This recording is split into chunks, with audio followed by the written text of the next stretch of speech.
ఇప్పుడు ఇక్కడ శివాలయంలో శివలింగం ఉంది. ఆ శివలింగానికి శివలింగంగా ఏమైనా శక్తి ఉంటుందా? నా ఊహ చేత నేను అలా ఆలోచించడమేనా? అంటే శివలింగమునకు 5 ముఖములు ఉంటాయి. 5 ముఖములతో ఉంటుంది. ఏది ముఖము అంటే మీరు ఎటు విభూతి రాసి బొట్టు పెడితే అది ముఖం. 5 ముఖములు అని ఎందుకంటారంటే తూర్పు, పడమర, ఉత్తరం, దక్షిణం 4 వైపులా 4 ముఖాలతో చూస్తాడు.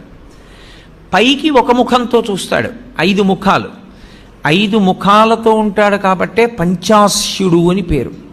శివాలయంలో ప్రదక్షిణం చేస్తూ మెల్లగా ఓం తత్పురుషముఖాయ నమః, ఓం మఘోరముఖాయ నమః, ఓం సద్యోజాతముఖాయ నమః, ఓం వామదేవముఖాయ నమః, ఓం ఈశానముఖాయ నమః అని 5 ముఖాలకి నమస్కరించి నువ్వు చక్కగా మౌనంగా ఆ చండీశ్వరుడికి చూపించి ప్రసాదం పట్టుకుని ఇంటికొస్తే పరిపూర్ణమైనటువంటి శివానుగ్రహాన్ని